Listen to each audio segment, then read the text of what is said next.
சங்கீதம் 79 அதிகாரம். தேவனே, புறஜாதியார் உமது சுதந்தரத்தில் வந்து உமது பரிசுத்த ஆலயத்தை தீட்டுப்படுத்தி எருசலேமை மண்மேடுகளாக்கினார்கள்.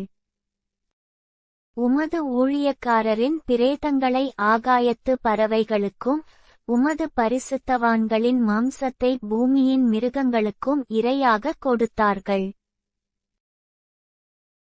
எருசலேமைச் சுற்றிலும் அவர்களுடைய இரத்தத்தை தண்ணீரைப் போலச் சிந்தினார்கள், அவர்களை அடக்கம் பண்ணுவாருமில்லை. எங்கள் அயலாருக்கு நிந்தையும் எங்கள் சுற்றுப்புறத்தாருக்கு பரியாசமும் சக்கந்தமுமானோம். எதுவரைக்கும் கர்த்தாவே, நீர் என்றைக்கும் கோபமாயிருப்பீரோ?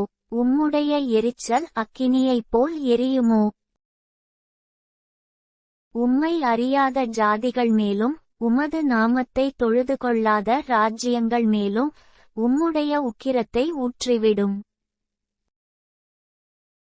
அவர்கள் யாக்கோபை பட்சித்து அவன் குடியிருப்பை பாழாக்கினார்களே.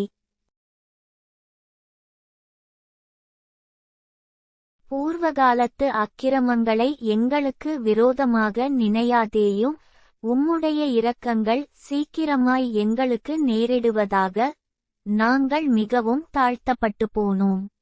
எங்களை இரட்சிக்கும் தேவனே, நீர் உமது நாமத்தின் மகிமையினிமித்தம் எங்களுக்கு உதவி செய்து உமது நாமத்தினிமித்தம் எங்களை விடுவித்து எங்கள் பாவங்களை நிவிர்த்தியாக்கும்.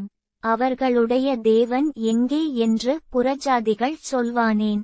உமது ஊழியக்காரருடைய சிந்துண்ட இரத்தத்தின் பழிவாங்குதல் ஜாதிகளுக்குள்ளே எங்கள் கண்களுக்கு முன்பாக விளங்கும்படி செய்யும்.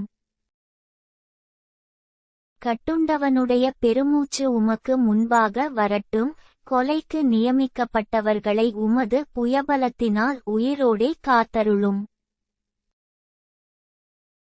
ஆண்டவரே, எங்கள் அயலார் உம்மை நிந்தித்த நிந்தையை ஏழத்தனையாக அவர்கள் மடியிலே திரும்ப பண்ணும். அப்பொழுது உம்முடைய ஜனங்களும் உம்முடைய மேய்ச்சலின் ஆடுகளுமாகிய நாங்கள் உம்மை என்றென்றைக்கும் புகழுவோம். தலைமுறை தலைமுறையாக உமது துதியைச் சொல்லி வருவோம்.